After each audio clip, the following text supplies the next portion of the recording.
L'opuscule autrefois édité par les pères Gauthier et intitulé Articuli in quibus frater Thomas melius in summa quam inscriptis visait à mettre en relief en quoi la somme des théologies dépassait les commentaires des sentences de Thomas d'Aquin et à montrer quel sujet y était mieux traité que dans les sentences. Or, soit dit en passant, on n'y trouve pas beaucoup de références aux articles portant sur les anges. De notre côté, nous voudrions aujourd'hui esquisser une comparaison entre les commentaires des sentences et la somme des théologies au sujet des anges, mais dans le but de voir plus simplement en quoi ils se différencient l'un de l'autre. Nous ne prétendons pas proposer une reconstruction systématique de l'évolution doctrinale du scriptum à la summa. Nous entendons plutôt attirer l'attention sur la manière dont Thomas, relativement au même sujet, argumente différemment dans le scriptum et la summa, tout particulièrement sur la façon dont son approche, pour un sujet donné, varie en fonction du genre littéraire qui se trouve à utiliser.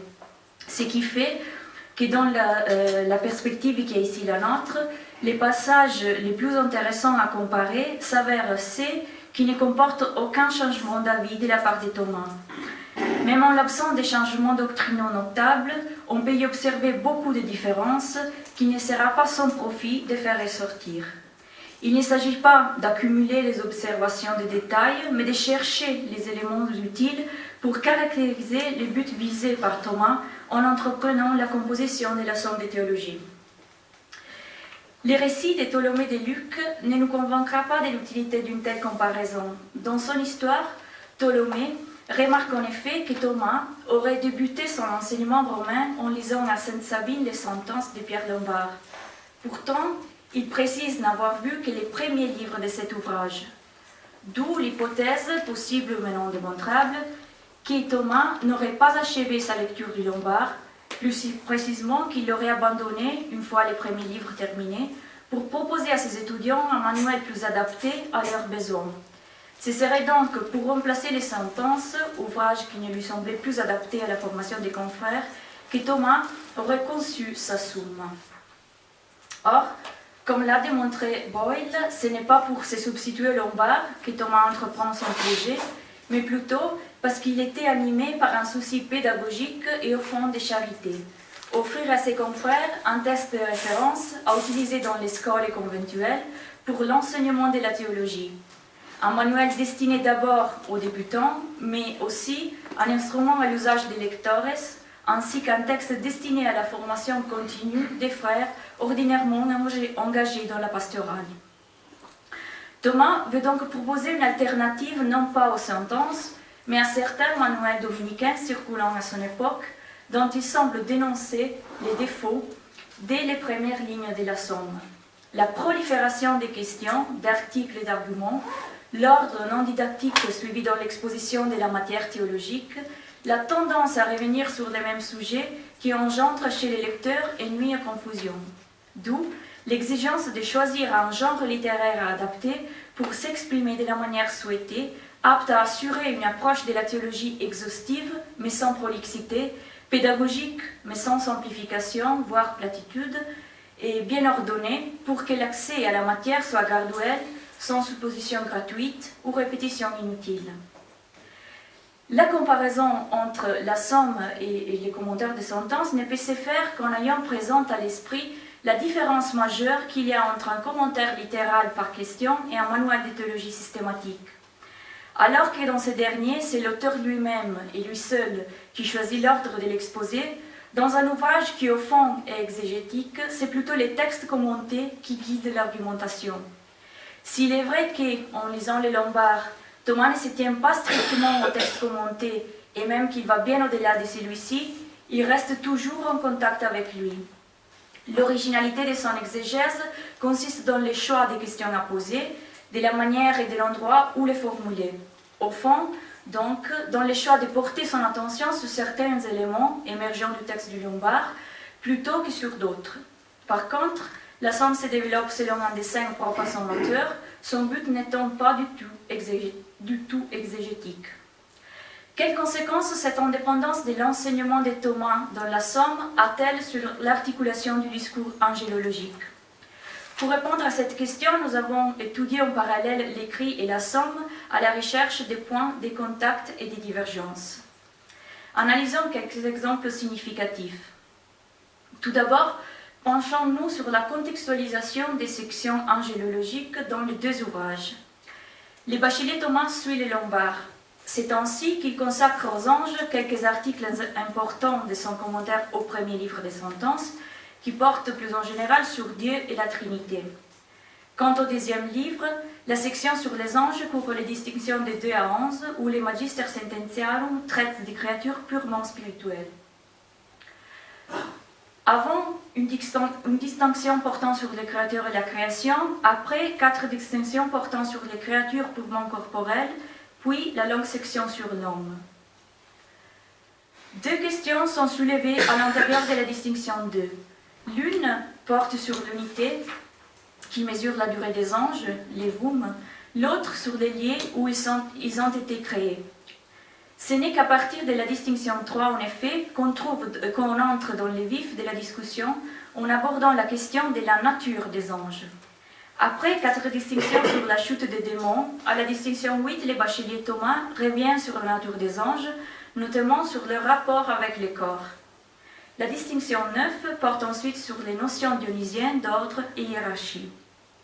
Si le bachelier Thomas débute son exposé avec des questions sur l'évoum et la nature du ciel empyré, c'est parce que dans la première distinction de la section sur les anges, Pierre Lombard s'interrogeait sur les moments et l'endroit où les anges auraient été créés. Et il en va de même pour la succession des sujets abordés dans les distinctions des 3 à 11. Thomas ordonne ces questions à la suite du Lombard. Pareillement, si Thomas ne touche pas aux questions de la localisation et du déplacement des anges dans la section angélologique, c'est qu'il en a déjà parlé en commentant la distinction 37 du premier livre, et là encore il suit les Lombards. D'où les 2 séries de questions soulevées par l'Aquinat, un ange peut-il occuper un lieu, etc. De même, si dans son commentaire du deuxième livre des sentences, Thomas semble présupposer l'existence des anges, c'est parce qu'il y en a de quelque manière traité précédemment, notamment en commentant les distinctions 8 et 44 du premier livre. En effet, après avoir prouvé qu'aucune créature n'est simple, même pas les créatures spirituelles, dans la distinction 8, il se demande aussi si Dieu aurait pu créer un monde meilleur que celui qu'il a effectivement créé. La réponse que Thomas formule est très articulée et requérait une analyse minutieuse, mais dans notre perspective, il suffira d'en retenir les noyaux. Pour l'Aquinat, l'univers étant en tout ordonné, sa perfection ne peut que consister en son être complet, sans qu'aucune partie ne lui manque ou puisse lui être ajoutée sans en changer les sens. Or, parmi les parties de l'univers effectivement créées par Dieu, il y a aussi les anges, dont l'existence joue donc un rôle dans la perfection du tout. Sans eux, l'univers ne serait pas parfait. Le développement angélologique du commentaire des sentences est donc conçu autour du texte du Lombard, ce qui fait que les contraintes exégétiques prévalent finalement sur d'autres critères de distribution de la matière. En écrivant la somme, Thomas s'affranchit de cette dépendance de la lettre du texte du Lombard, même si à plusieurs reprises, on a l'impression qu'il continue de s'en servir comme cahier des charges des questions à traiter. Dans la somme, les traités sur les anges comportent 2 séries indépendantes de questions, les 2 faisant partie de la section de la prima pars que l'Aquinat consacre à la procession des créatures à partir de Dieu. La première série inclut 15 questions et représente la première étape de l'enseignement de Thomas sur la distinction entre les créatures spirituelles et corporelles.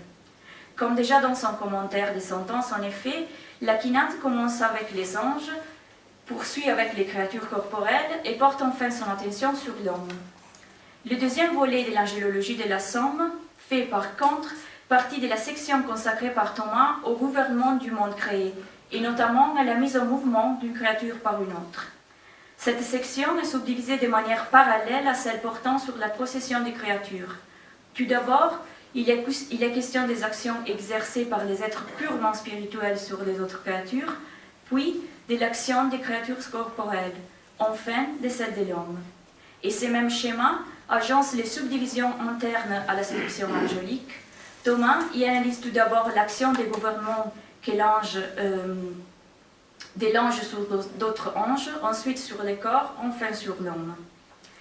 Bref, à la différence du commentaire des sentences, où l'angélologie est développée de manière continue, sauf quelques exceptions ponctuelles, l'angélologie de la Somme est bipartite de manière nette et cohérente.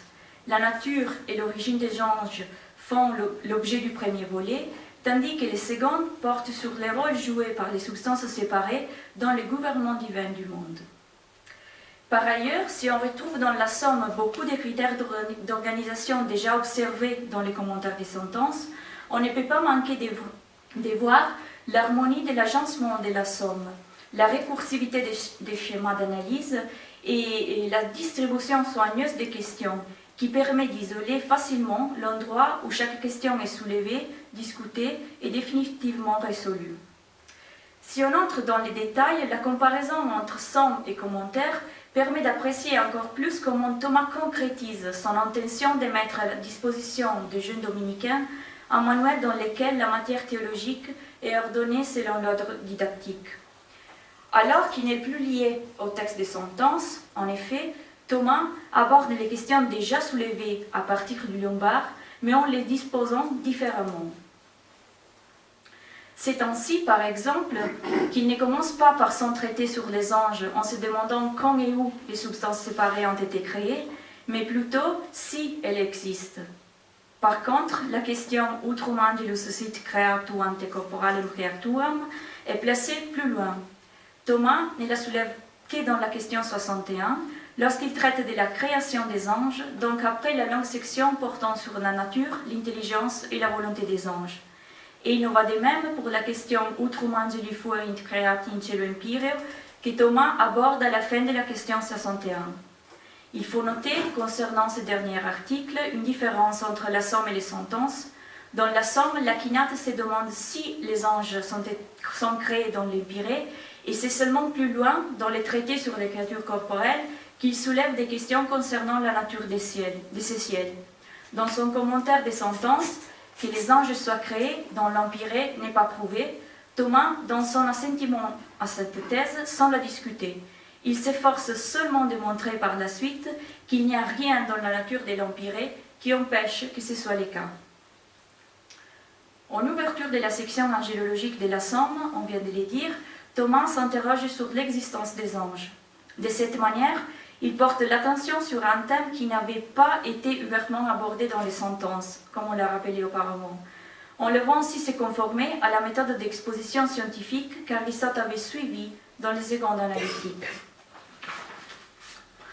Un déplacement intéressant entre les commentaires des sentences et la Somme est celui des articles concernant les rapports entre ange et corps. Les bacheliers abordent la question dans son commentaire de la distinction 8, donc après avoir traité non seulement de la nature des anges, mais aussi du péché des démons. Ce n'est en effet qu'à la distinction 8 que les maîtres des sentences discutent de l'assomption d'un corps par les anges en vue d'apparaître aux hommes. Lorsqu'il rédige sa Somme, par contre, l'Aquinate anticipe, pour ainsi dire, cet approfondissement. Il en fait le deuxième volet de son analyse de la substance des anges, qu'il décrit dans la question 50 absolute, dans la question 51 par comparationem ad corporalia. Les articles sur la nature des anges et les péchés des démons viennent après. Or, cette subsection des questions nous paraît présenter trois avantages majeurs face à un auditoire des débutants en théologie. Tout d'abord, la question 51 sert à préciser les résultats de la question précédente, notamment la thèse de l'incorporéité des anges. Les récits d'apparitions angéliques sont en effet nombreux dans la Bible, et il devient donc nécessaire d'en rendre compte de manière cohérente une fois qu'on vient d'établir que les anges n'ont pas de corps. Ensuite, la question 51 contribue de manière substantielle à qualifier les statuts des anges, notamment à fixer une démarcation nette entre ange et âme. En effet, nier que l'ange soit naturellement uni à un corps, à savoir dire qu'il peut l'être, mais de manière accidentelle et comme un moteur, permet à l'Aquinate d'établir en quoi l'ange, sous d'autres aspects comparables à l'âme, n'est pas un être du même type. Rien de surprenant donc si dans la distinction 75, où il est question de l'essence de l'âme,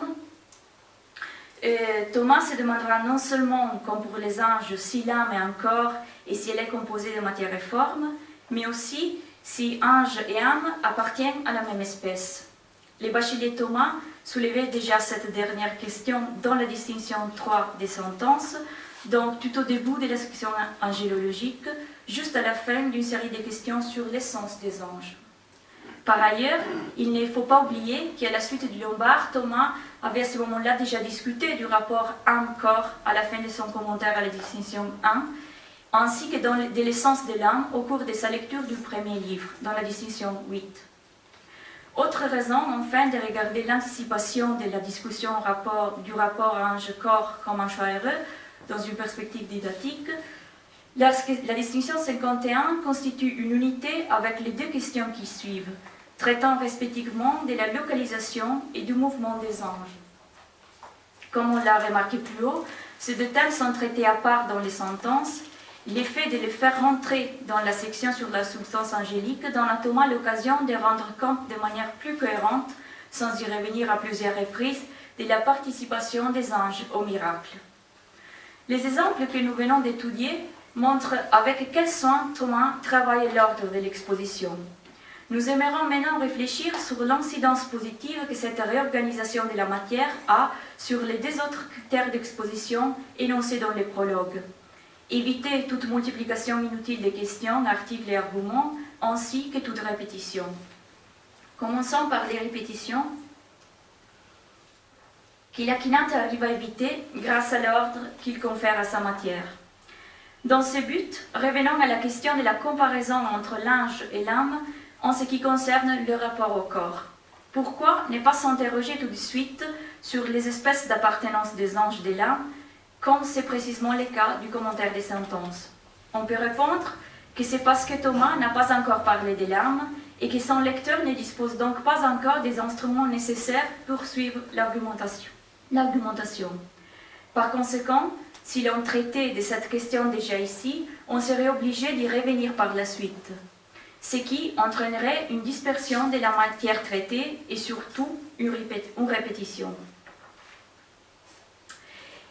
Examinons maintenant les moyens pris par Thomas pour éviter la multiplication des questions sans sacrifier l'exhaustivité. Il est intéressant de remarquer que si l'on compare les titres des articles de la Somme avec ceux du commentaire des sentences portant sur le même sujet, on observe de la part de Thomas deux manières de procéder. Soit il répond sur son plan de discussion pour rendre celle-ci plus synthétique, jusqu'à les simplifier en procédant à la fusion de certains articles, soit il expose les choses de manière plus articulée, jusqu'à rajouter des articles en traitant des sujets ignorés dans les sentences. Prenons la question 50 dans les sujets et la nature des anges, et lisons-la en parallèle avec la première question de la distinction 3 du commentaire des sentences. La question de la Somme comporte 5 articles. Après avoir établi qu'il existe des créatures totalement incorporelles et qu'elles le sont en tant qu'intelligence, Thomas établit que les anges ne sont pas composés de matière et forme, et il prouve par la suite que cela n'empêche pas l'existence d'une pluralité d'anges qui se distinguent l'un de l'autre selon l'espèce, et qui, étant forme pure, sont tous incorruptibles. La comparaison de ce plan avec celui de l'écrit met en relief quelques divergences. On a déjà discuté de l'article 6, nous allons donc nous concentrer sur les articles de 1 à 5. Tout d'abord, on constatera qu'il n'y a pas de véritable parallèle avec l'article sur l'incorruptibilité. Quant au reste, les sujets abordés par les bacheliers sont les mêmes que dans la Somme. L'absence de composition illémorphique dans les anges, leur individualité et leur distinction selon l'espèce.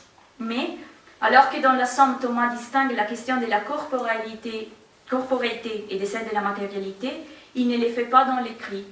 Par ailleurs, si dans la Somme, il montre dans un article qu'il y a une multitude d'anges et dans les suivants qu'ils sont chacun l'individu unique d'une espèce, dans l'écrit, il prouve chacune de ces thèses en 2 étapes.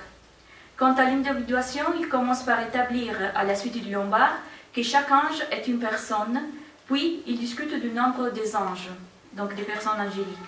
Il rend donc compte de manière tout à fait libre par rapport au Lombard et d'un point de vue purement métaphysique de la singularité personnelle des anges et notamment de la possibilité de leur individuation en absence de multiplication numérique. C'est ainsi que Thomas arrive à affirmer que chaque ange appartient à une espèce différente et que tout ange appartient au même genre, d'où la possibilité de donner une définition de chacun d'entre eux. Or, cette articulation, pourtant originale par rapport à Lombard ainsi que par rapport à ses dévanciers, Albert et Bonaventure en particulier, n'est pas reprise dans la Somme. Alors que dans ce cas, l'intention pédagogique de Thomas se manifeste dans l'élaboration d'un plan de discussion détaillé, sans être trop long, si on regarde les questions sur l'épistémologie angélique, on constatera à l'envers que l'Akinat retient comme plus adapté à son auditoire un plan de discussion assez articulé, différemment de ce qu'il avait fait dans son commentaire des sentences. Dans la Somme, Thomas est très attentif à expliciter toute question possible sur la puissance cognitive des anges et ses moyens. Ensuite, sur les objets qui lui sont appropriés et sur lesquels elle se penche. Enfin, sur la façon dont les anges connaissent. De cette manière, rien n'est laissé en expliquer. Grâce à une lecture parallèle du commentaire des sentences et de la Somme, nous avons jusqu'à là vu l'importance que Thomas accorde à l'ordre des questions et des articles. Ensuite, nous avons pu montrer comment le choix d'un ordre didactique permet à l'Akinat d'éviter deux défauts communs des traités théologiques de son époque. Enfin, nous avons pu apprécier de quelle manière Thomas se soucie d'offrir une analyse exhaustive de tous les sujets traités. Nous voudrions maintenant, avant de conclure, porter notre attention sur la manière dont Thomas argumente dans la Somme. Est-ce que, alors que les conclusions sont identiques, des différences significatives ressortent de la comparaison avec l'écrit? Prenons les cas des articles que Thomas consacre à la structure ontologique des anges, notamment à l'absence de composition inémorphique en eux. Dans la Somme, l'argument de Thomas comporte deux étapes majeures. L'Akinat prouve d'abord l'incorporéité des anges, ensuite le fait qu'ils sont immatériels. Bref, ce n'est que dans la deuxième étape de son raisonnement qu'il rejette la doctrine de l'illémorphisme universel. Dans un premier moment, par contre, il développe son argument en faveur de l'incorporéité, sans encore exclure que les anges puissent être à la fois incorporels et matériels. Rappelons-les, les partisans de l'illémorphisme universel n'identifient pas matière et corporéité. Un composé peut donc être matériel sans avoir besoin d'être un corps. Cette démarche, en deux étapes, rend bien efficace la démonstration thomiste. Elle se fonde dans un premier moment sur des présuppositions partagées avec les partisans de l'illémorphisme universel, pour arriver d'abord à rejeter comme absurde l'idée qu'il y a une seule matière commune aux êtres corporels et spirituels, et puis la thèse de la composition illémorphique des anges en tant que telle. Les arguments formulés par l'Akinat peuvent être ramenés à trois et conduisent graduellement le lecteur à la conclusion en lui montrant tous les enjeux de la question abordée. Les premiers arguments prouvent l'incorporéité des anges à partir de leur intellectualité. Pour être parfait, l'univers doit contenir des intelligences créées comme partie constitutive, mais l'intellection n'est pas une opération du corps. Par conséquent, les intelligences créées, voire les anges, doivent être incorporelles. Le deuxième argument est formulé par Thomas après avoir introduit la doctrine de l'illémorphisme universel qui reconduit à Avicebron. Toute créature est composée de matière et forme. De plus, la matière est la même pour tous les êtres, les spirituels comme les corporels. Thomas rejette cette dernière thèse en prouvant que, si la matière était la même dans toutes les créatures, elle devrait être dans tous les cas subjecta quantitati, même dans les substances spirituelles. Mais cela est impossible, car on aurait alors des substances spirituelles corporelles. Le raisonnement de l'Akinat est basé sur les présupposés suivants. On ne peut penser sans contradiction à la réception dans la matière de formes spirituelles et corporelles, sans postuler l'existence des portions de matière, aptes les unes à recevoir les formes spirituelles, les autres des formes matérielles. Mais on obtiendra des portions de matière que dans une matière quantifiée. Le troisième argument prouve enfin l'impossibilité d'admettre dans les anges un type quelconque de matière, même s'il s'agissait d'une matière non quantifiée, à savoir de la matière spirituelle. Thomas revient sur la notion d'intellection déjà examinée au cours du premier argument et il en donne une explication philosophique. Si on retourne à l'écrit, on verra que si la démarche argumentative n'est pas totalement différente, elle n'a pas non plus été reprise telle qu'elle dans la somme. Tout d'abord, on l'a déjà dit, on ne retrouve qu'un seul article portant sur les sujets. Ensuite, la doctrine de l'hylomorphisme universel est mentionnée dès les premières lignes de la réponse de Thomas, qui rapporte la position de certains selon lesquels in omni substantia creata est materia et omnium est materia una, pour la reconduire juste après au Fons Vitae d'Avisebron. Contre cette doctrine, Thomas propose deux options ayant en commun l'idée qu'il n'y a pas de matière dans les substances incorporelles, voire que tous les corps sont matériels et seulement eux. Thomas se prononce ouvertement en faveur de la deuxième. Seulement les corps sont matériels, mais la matière première n'est pas la même dans les corps sublunaires et célestes. Jusqu'à là donc, Thomas supposait que la matérialité n'était pas une caractéristique constitutive des créatures, certains sont immatériels. Il va maintenant les prouver. Son argumentation est en deux étapes. Il prouve d'abord qu'étant des intelligences, les anges ne peuvent qu'être immatériels. Il démontre ensuite qu'étant incorporels, les anges doivent forcément être immatériels. Nous n'entrerons pas dans les détails du premier argument, il suffira de rappeler que le raisonnement est semblable à celui que Thomas propose dans le troisième argument de la somme, analysé auparavant, sauf qu'il est un peu plus développé. Dans le deuxième argument du commentaire des sentences, par ailleurs, on retrouve la logique du deuxième argument de la somme, incorporitas repugnat materiae. Même si la terminologie utilisée dans ce contexte est beaucoup plus connotée que celle qu'on trouve dans la formulation de la somme, en effet, dans son développement, Thomas mentionne la fameuse forma corporitatis. En gros, il soutient que pour garantir la possibilité d'inhérence dans la matière des formes spirituelles et corporelles, il faudrait que toute la matière fût revêtue de la forme de la corporéité. D'où l'absurdité d'avoir des anges incorporels, mais composés de matières corporelles et des formes spirituelles. Ce qui me semble intéressant dans cet argument, qui à mon avis ne présuppose aucunement que la Kinat admette que la matière soit en tout premier lieu formée par la corporéité, c'est qu'il semble vouloir prouver sa thèse en se mettant de la même perspective que celle de ses adversaires, pour leur montrer que, même en acceptant certains de leurs présupposés, leur thèse sur l'unicité de la matière et son omniprésence dans les créatures n'est pas défendable. Ce que Thomas leur concède, nous semble-t-il, est justement une ontologie admettant une pluralité des formes substantielles qui s'accompagne typiquement d'une métaphysique associant à toute créature une structure hylomorphique. Or, si cette attitude conciliante rappelle l'horizon argumentatif de l'article 1 de la Somme, il faut remarquer que cette discussion semble s'inscrire dans un cadre assez différent.